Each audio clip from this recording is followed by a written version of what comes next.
I'm going to alright, thank you. Sorry for the breaking transmission, going on like commercial break.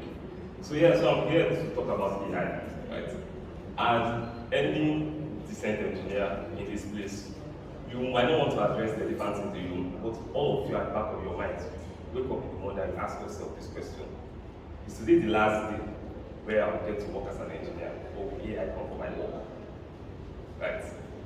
Everybody asks that question. I remember the time, I think about 2 months ago, I saw this demo from this company, right? So they had this AI agent that write code, review pull requests, and I'm like, I had to post it in the channel with my the engineers I work with. And I don't have any comments, but they should just watch this thing first, you know. And people watched it, and everybody was like, when I remembering the hectares and acres of land that are there kept for them, and maybe now might be the right time to go back to agriculture, because it is only a matter of time before, according to them, they will be out of work. Right? I mean, the job market is currently already like as bad as it can get. Not to talk of when you now have to compete with machines and stuff like that. But then, on the other end of the spectrum, we're in Nigeria, we're in Africa, we're a third world country. We don't have the problems that first world and second world countries have. So when people talk about artificial intelligence, and then you're in Nigeria and you don't have 24 hours power supply, there's a disconnect, right? There's an obvious disconnect. It's already hard enough getting computers for people to work with, not to talk of getting large amounts of like GPUs and data centers doing a large language model that would obviously replace you at your place of work. Right? Because a lot of the software solutions we build, especially if you work with a company in Nigeria, a lot of the business we make is tied to your immediate environment, especially if you are building for users in your domain. One thing you need to consider if you are building any software solution as a Nigerian for a Nigerian market, you have to consider internet connection. Your app should be able to handle periods of time where there is no internet connection. So if you build a web-only solution, right, and you want people to use it, the truth of the matter is that you would build a nice solution and people will not use it, especially when you're considering scenarios where you need to offer data, right? You need to save some state on the machine, on the device and stuff. People outside they don't really care about all those things because, well, there's good and very fast internet connection. So there are things you have to consider, like if you have to have AI replace us, we need to consider the fact that there are times when internet connection will not be good, and also it will also not be able to function basically. So there's the Minister for Communication, Information and Digital Economy, Osun Tijani, was the founder of CCCO. A lot of you might know him, he became like minister during this new government regime. He has been like a very big advocate for artificial intelligence. He has been like a very big advocate for why we here in Nigeria need to play in this space. And anytime you post something, he has stopped now because he has getting a lot of backlash. Anytime you post stuff like that, we are, like I said, we are Nigerians, and we will always have to look at these things from the standpoint of us being Nigerians. We don't have 24 hours power supply. We don't have good road network. We don't even have good internet bandwidth, right? A lot of us say if you go to our villages, we can't walk. There's no internet, there's no power. And everybody has to become their own government. So you dig your own well, you provide your own power supply, either getting an inverter or solar.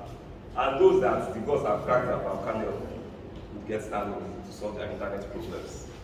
Right? But how many of us realistically can afford to do all those things? These are basic infrastructure, which if you try to solve it as an individual, it becomes more expensive. So there's always like a lot of backlash anytime you used to post things around that, because as the Minister for Communication, Information and Digital Economy, there are some agencies that they are responsible for, which are more relevant, they don't work basically. The first one is LivePost.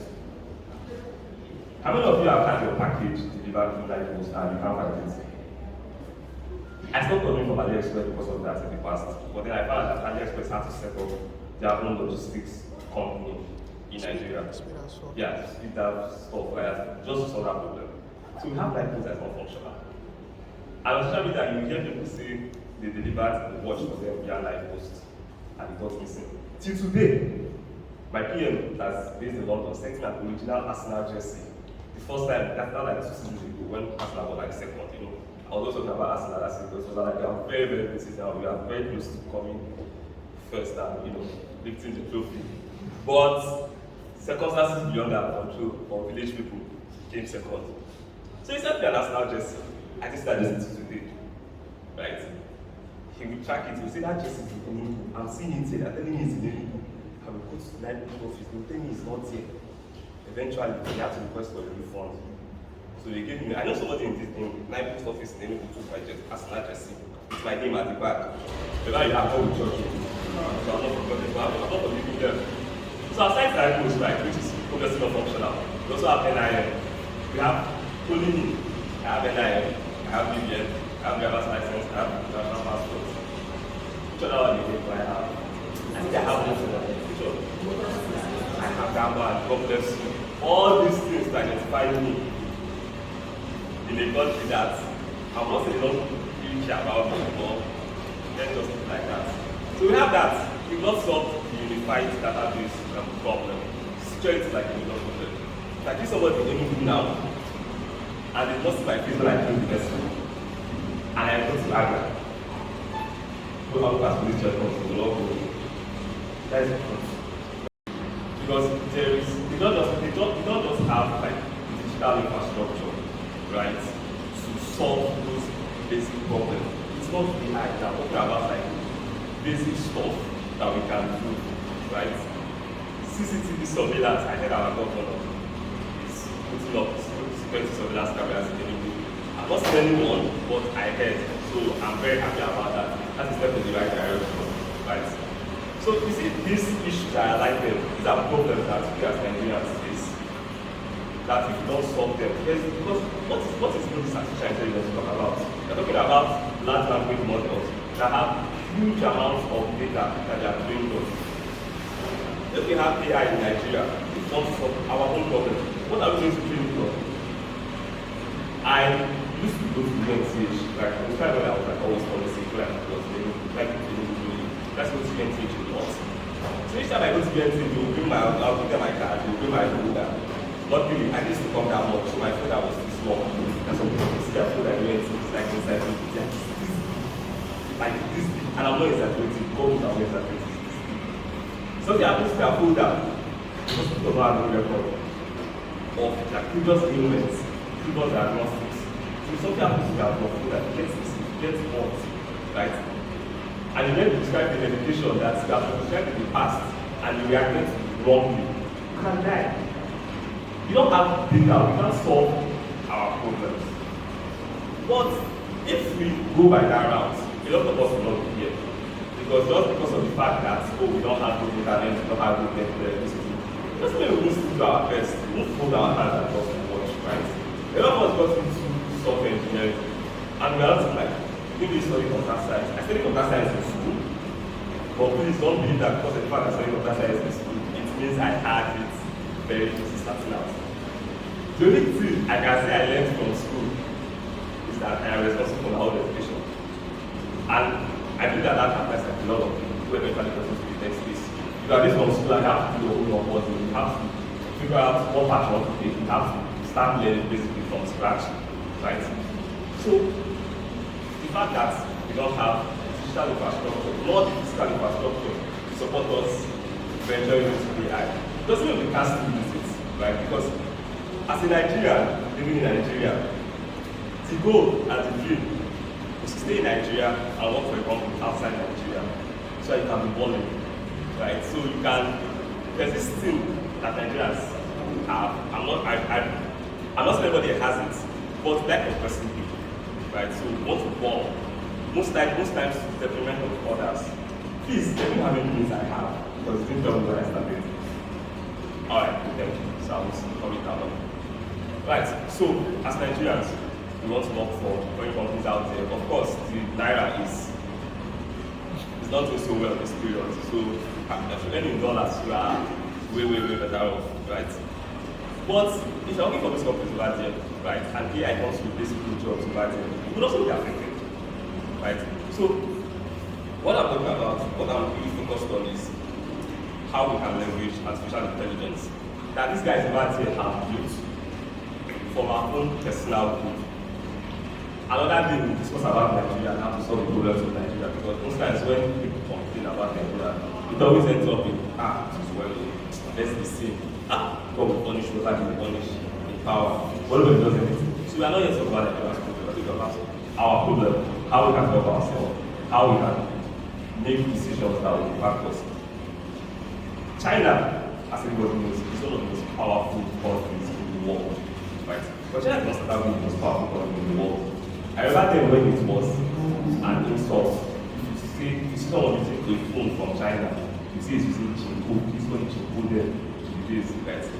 Those Symbian variants of phones, and even like the older versions of Techno, and even Samsung at the time. Those phones are like, you could compare them to the Nokia and BlackBerry or them. But now, there are Samsung phones that sell for more than $1 million. Techno phones retail for at least $500,000, right? Over time, those phones are not better, the system are not better, the specs are not better. And that's because China adopts a very simple model, right? They are known for one thing, they are known for quality. If you want to manufacture anything and you see a version of it, take it to China, just ask questions, to point it to the factory or the industry, to know that thing, and to give you your own version. That's what they are known for. And that's basically how they do their economy. They duplicate. They mass produce, they mass distribute, and only then do they innovate. They don't start out innovating, right? So people who start out innovating are people like the US and all the places where they invest heavily in research. China starts out, other places starts out, other places in Europe and the US, they start out from innovation, till they get to production and then distribution. China starts out from duplication and then only innovate after they've been able to distribute effectively. Right? And that's the standpoint, if we are to grow, we should be looking to adopt as Nigerians, right? So you have to copy. And AI has made it very easy for us to copy. What are you copy? I don't do copy like. I mean, as an engineer, you have some experience or knowledge about your core domain, and then maybe faintly about like another domain. I'll give you an example. I work with Microsoft SQL Server for like basically all of our data storage and Office. The Microsoft SQL Server and then Cosmos DB. So we had an issue where originally our test pipeline was built around the SQL Server, right? But SQL Server is like very, very expensive to run in terms of like compute. You consume a lot of memory, you consume a lot of CPU, and then you have about 800 and something test cases where you have at least 30 of them running like parallel at the same time, right? And those things do a lot of insertions to DB because we run integration tests in order to cover for edge cases and want to basically mimic what an actual user would do when they use our system. So when I feel like very slow, so we need to switch. Did a couple of research, agree with the team, decided to use SQLite for the test, just for our test pipeline, right? It involved us converting a lot of our use stored procedures, SQL functions to the SQLite variant because it's not exactly the same syntax, right? We've not done that before, and if we should like go about it, because like this, I know when you work in like a small company, like time is like very, very important, like very, very, very important. It's crucial. That 2 weeks can be so vital, can be so critical. So we have to do it fast. Right? I would have like in the policy, every corporation has it. You have limited manpower, people complain about like a lot of number of things and all that. So it was so easy to do that with AI, right? You basically just take your SQL variant of the script, give it to it, give it to the SQLite variant, right? And we use that a lot in a lot of like our other workflows of okay, how do we integrate this, how do we do that? A lot of cloud companies have like artificial intelligence built in. I'll give you an example. So Microsoft Azure, there's something called alerting. So basically, if there's a problem with your application, you would know most likely before anybody finds out or before it becomes like a serious issue, before it gets even a P2 or a P1, right? Microsoft Azure is smart enough to tell you when your application is behaving differently. So you have dynamic threshold delivery, which is artificial intelligence actually. It lets you know when your system is outputting more exceptions than it normally does. Let you know when your system is under more, is receiving more requests than it normally does, right? So those are like some of the functionalities that artificial intelligence, Microsoft has built into it. Like if you go to Microsoft Portal, for instance, there is like a page tab there to tell you Copilot. Copilot is like their initiative for AI. I don't know what's going on that name. A lot of people suspect it's ChatGPT that runs with analytics because of that partnership and all. But this basic characteristic about the case is that you should be able to like leverage artificial intelligence so you can fill your time. Right? As an engineer, your most important asset is your time. Right? It's your time. You should be able to use as much of your time to not have to bother about unnecessary things like how do I, use stuff that is so basic. As you advance in your career, you find that you do less and less of the day-to-day grunt work of writing code for APIs and stuff. Move on to like design, right? And which are really the direction engineers should be looking at. Because when this wave of change comes, and it is going to come, right?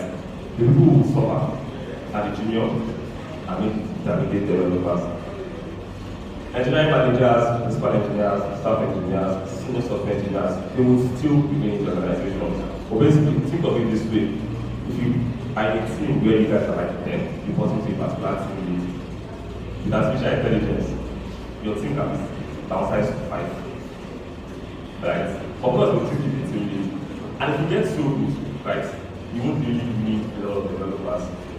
I'm not saying we are going to take out developers completely. I am saying we are going to take out the number that are required to get things done. Because at the end of the day, building software is about being able to build bigger level blocks. Right? So initially when software was all about writing code in assembly or writing code in C, it will take a lot more time to get basic things done. Right? You have to write much more code. You need to have a much bigger team because you are working at that lower level where there are not a lot of abstractions. You have to think about a lot of things. With assembly, we are concerned about CPU cycles. With C++, we are concerned about memory pointers. Then you have something like Java that eliminates the need for you to ever think about like memory pointers because you have garbage collectors and stuff like that. Then you come above that, and then you come over to the whole cross-platform domain where you have a single code base and you can deploy to multiple environments. Those things are not artificial intelligence per se, but you don't have that. What artificial intelligence boils down to is an advancement of abstraction, right? We are abstracting another, we are building another layer on top of that, right? The same thing with the operating system, because with the operating system, you have to be concerned about, oh, how do you write for this? How do you read from this? How do you manipulate memory? The system comes along and it does all of that, right? And that is all. But the general message that I would like to convey or pass across is utilize those artificial intelligence, those AI tools, whatever GPT, Gemini, whichever one you choose does not convenience for you. Use them to do the God's work. It frees up your time so you can get into actual research on things that can actually change the trajectory of your career. As a backend engineer, you don't have to just convert to APIs or building microservices. You want to stop you from delving into the domain of DevOps. It's much more easier to learn about things like Ansible and Terraform now than it was initially. Because if you get stuck, you can think of questions, you put it on the prompt, it gives you the right response that you need. Right? My time is up, right? But the general message I just need to pass across is, yes, I might be an imposter in how these tools are used, but I am no imposter in how to use them to get better at my own domain, and everybody should use them as well. We have mechanized agriculture, which replaces subsistence farming, except in Nigeria, of course, people still use go and class. But in developed parts of the world, mechanized agriculture, you can see hectares of land cultivated with very few workers and just have big machines. That's the same thing with AI. What we should be focused on is, do we want to be the farmers with hoes and cutlass that we are replaced, or do we want to be the people, the professionals that know how to drive or repair those mechanized machines? Just left for us, and very sure that this conference will be wonderful. This event will be very, very impactful. And looking forward to it. If you have any questions, please now just ask me. I started this for tagging Nigerian government. I don't do it out anymore. I dragged Nigerian government and said, if you come and start having, you will see me tagging.